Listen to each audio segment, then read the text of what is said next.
In many previous recordings, we did few examples how to use the finite difference method to solve diffusion problems under steady and transient condition. So the question now is, still that applicable when you solve fluid flow problem like Couette flow or Boisel flow as well? Can we use a numerical approach to solve a transient situation? In the previous example, I did solve the steady state Couette flow using the central finite difference method. So in this time, I would like to look into the Couette flow transient, and this is also applied to the Boisel flow as well. So if you look to the transient condition, let's write down the continuity equation here. So the continuity equation is partial rho by partial t plus nabla dot rho v should equal to 0. Let's expand the equation. So this will be partial rho u by partial x plus partial rho v by partial y plus partial rho w by partial z equals 0. Still, these two terms are equal 0 because we are solving one-dimension flow. Please go back to the Couette flow assumption that we did when we performed the analytical solution. So these two terms will cancel out. This term is going to remain since we are solving transient, and we're still assuming that we have incompressible flow. So the density will go out of the differentiation. So partial rho by partial t plus rho partial u by partial x should equal to 0 here, right? Now, we know that we are solving transient, right? But we still have the condition of rho is constant.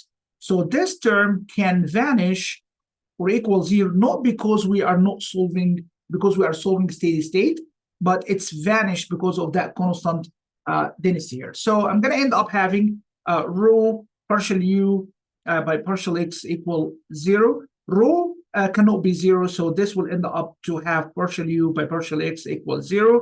What does that mean? Go back to the steady Couette flow. This means that we are in the fully developed flow region, where your velocity profile is established. It's not going to change along the x-axis. Also keep in mind, Couette flow is uniform, which means that velocity for each fluid layer is not going to change with the position. It's not going to change. That's the definition of uniform flow. So that's the end up equation from the continuity one. For the momentum, again, we're still solving one-dimension flow. So I'm going to write the x direction momentum equation. It's partial rho v by partial t. Every time I write the equation, I like to write the generalized form. Then you go from there, expanding and apply your assumptions, or depending on the given problem statement.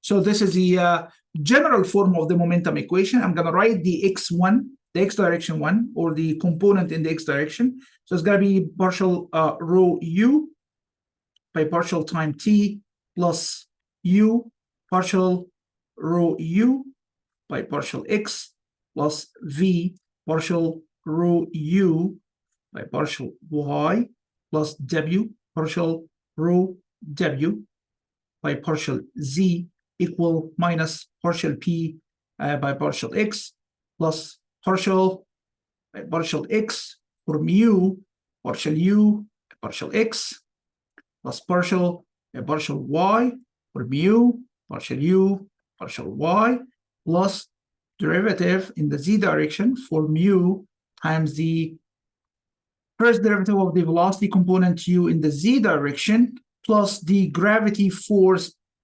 based on the gravity in the x direction, right? At just gx here. Okay. Rho is constant. I can take rho out of the equation of the derivative terms. Also, we are dealing with inviscid flow, so I can take the mu out. So I'm going to end up having rho partial u by partial t plus u, partial u by partial x, plus v, partial u by partial y, plus w, partial, sorry, that should be u by partial z, equal to minus partial p by partial x, plus mu partial 2u by partial x squared, is partial 2u by partial y squared, is partial 2u by partial z squared, plus the gravity force in the x direction. Now let's simplify the equation. This is neglected. 0 and 0, right? Because this is from the continuity equation. First derivative is 0, so the second derivative is also 0. Velocity only change. Remember, this is Couette flow. Velocity only change in the y direction. So I have that velocity gradient in the y direction. So that's y. And we know in advance in the steady state solution, that's my final equation. It's linear. We know that. This is moving with a velocity u, starts from 0, and the velocity change linearly with the y direction, right? I'm doing that dash just to remember this is from steady state. For a long period of time, your velocity profile should end up having a linear distribution. So this is canceled because of the results from the continuity equation. This is neglected. This is canceled because we are solving one-dimension problem. Couette flow doesn't have any pressure gradient, right? That's 0. Then W and V, one dimension, they will go away, right? Partial U by partial X is 0 from the continuity equation. So I will end up having the following. I have rho partial U by partial time T equal to mu partial to U by partial Y squared. If I'm solving steady state, nothing changes with time. This term will goes away 0. Mu cannot be 0, so the second derivative of u relative to the y is equal 0, which the steady state second order differential equation we got in the previous example. But now this term is not going to go away because this is now unsteady or transient solution. Let's simplify the equation. So partial u by partial t equal mu over rho partial 2u by partial y squared. This is actually the kinematic viscosity partial 2u by partial y squared. So this is the final equation I got from the momentum equation now.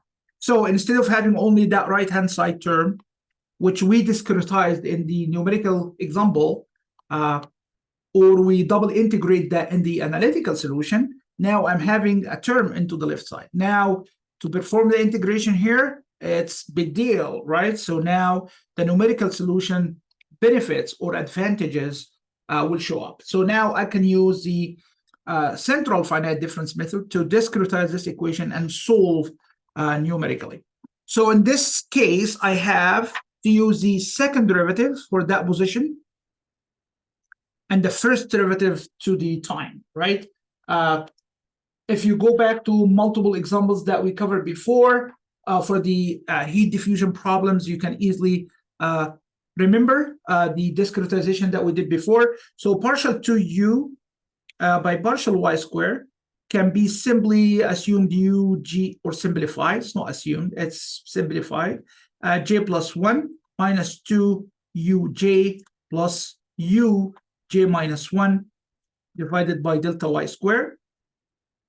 Now we need to do the first derivative to the time, and we're going to use the simple explicit method.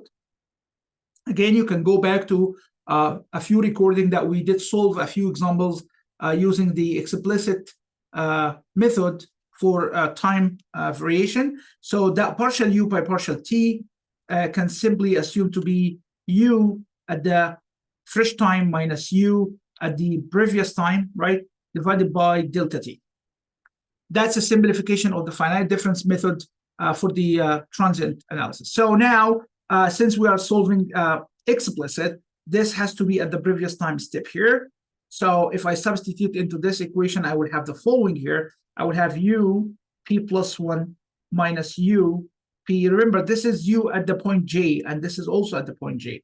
So this is the base point that we're looking for. divided by delta t should equal to u j plus 1 p minus 2 uj p plus u j minus 1 p over delta y squared. And remember, the original equation has nu in here. So I can simplify that equation a little bit and collect the terms. So let's multiply by delta t. So I have u jp plus 1 minus u j at p equal to nu delta t over delta y squared multiplied by u j plus 1 minus plus u j minus 1. Then I will take that term outside here. So I'm going to have minus nu delta t over delta y. Remember, this term is multiplied by the whole numerator here. So nu delta t over delta y squared should be multiplied by minus 2 uj. So that's minus 2, and this is uj at the previous time step. Now I can bring that to the right-hand side, collect the terms. So the temperature, the temporal change of temperature at the new time step for that node is nu delta t over delta y squared j plus 1 at the previous time step plus uj minus 1 at the previous time step. I will bring that, it will be 1, so this will be plus 1 minus 2 nu delta t over delta y squared times u at the node j at the previous time t. This is the discretized equation for the unsteady Couette flow. So this is what I need to solve numerically using a MATLAB code, or you can solve that with in Excel. And I did actually describe that before. That's easy to do. What is important here is you will be given the thermophysical property. So nu shouldn't be a problem based on the flowing fluid. Delta y, it's your choice. You're going to use the discretization. You're going to mesh your domain. Based on that distance here, h, you can divide your domain and get that delta y. So again, that's your choice. But now we need to calculate the time step. If you guys recall what we did in the diffusion, you can go back to the multiple examples that we solved before. You have to calculate the time step that guarantee, number one, a conversion. Number two is to give you the right solution. To do that, you have to do what we call the stability criteria, right? So there is a stability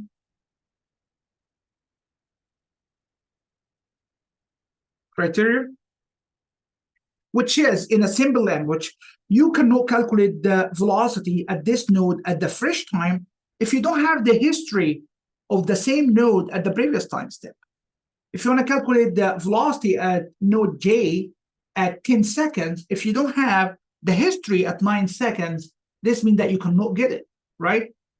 Because we are building in the history here, which means that this term cannot vanish.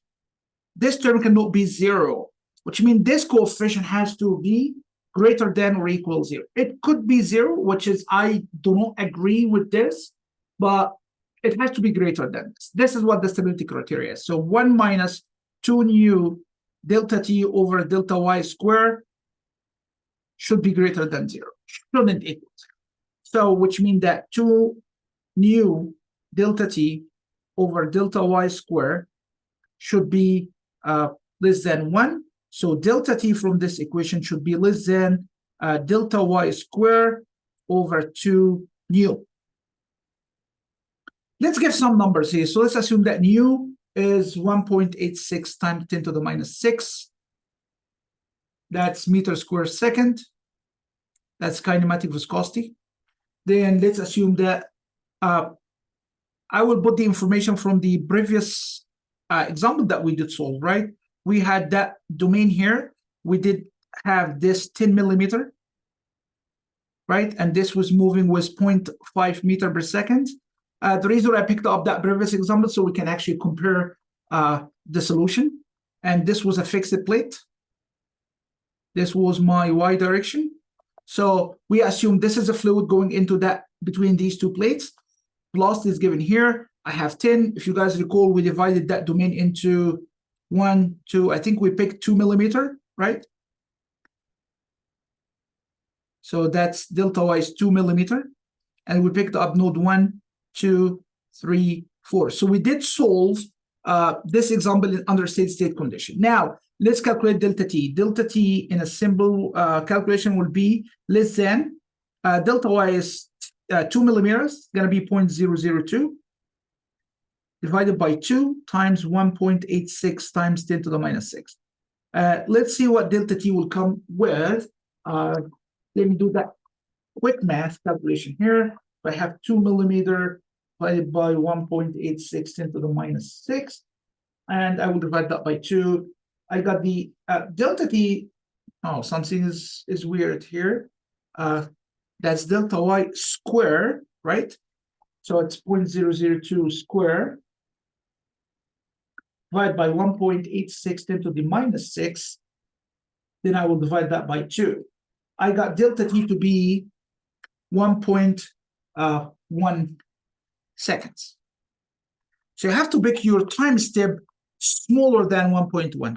And if you guys go back and review the recording for that diffusion problem, the second restricting factor is when, what is the calculation total time? If I want to calculate things at, say, after 5 seconds. So I have to pick that delta t when it's actually has a multiplier that get you into that 5 seconds. So since we're here solving at whatever the time we need, I'm going to pick delta t for that problem to be actually 1 second. That's delta t I'm going to pick, and whatever the time that's required as a total time, you can meet 4 seconds, 5 seconds, unless I'm asking you to calculate things at 5.5 seconds from the starting. If you want to solve and get the information at time total equal 5.5 seconds, you have to take delta t equal 0.5 seconds. It's still satisfying the stability criteria because you picked up delta t smaller than 1.1, and it will allow you to meet that total time step. So you solve that using Excel, using MATLAB. What's the expectation here? What you are expecting to see? What I'm expecting to see as a solution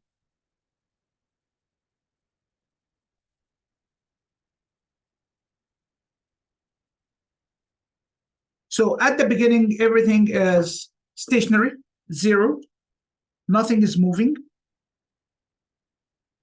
Then let me draw a vertical axis here.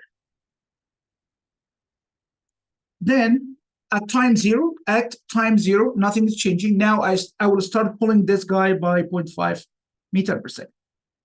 Immediately, when you start pulling this one, there is a layer of liquid near that wall will start to give you a little bit of a velocity here.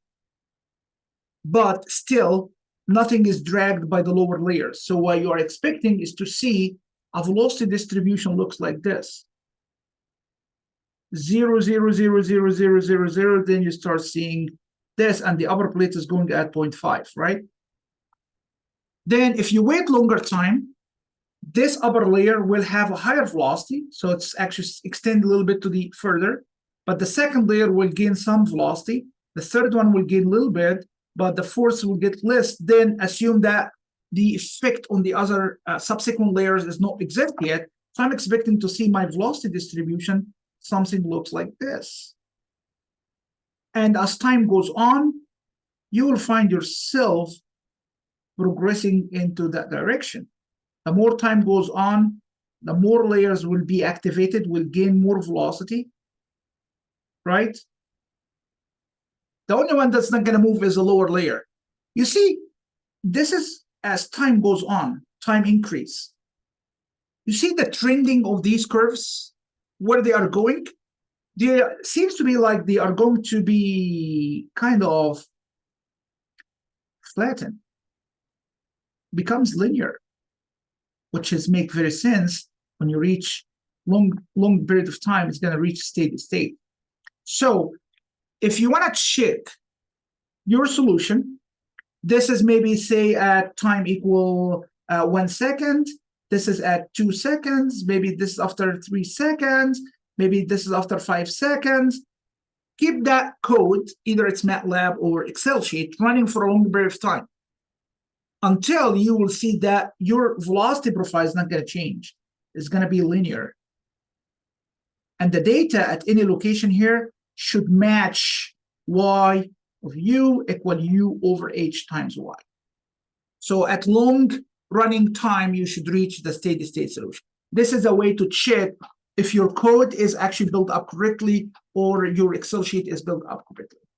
So you should reach that linear distribution if you run it for a long period of time. Then you can figure out, okay, how long I need to reach steady state. Sometimes this is becoming a question when you solve a problem. Okay, give me the data at 3 seconds, at 10 seconds, then tell me how long it needs for that problem to reach steady state. So you want to see what is the time that's get you into that linear distribution. So I hope that example gives you the sensation of really the importance and the applicability of using the central finite difference method to solve also unsteady flow problem, very similar to what we did with the diffusion problem. And you can apply that technique again for Couette flow, Poisson flow, regardless of the boundary condition, and get the results you are looking for. So that's actually conclude that example here.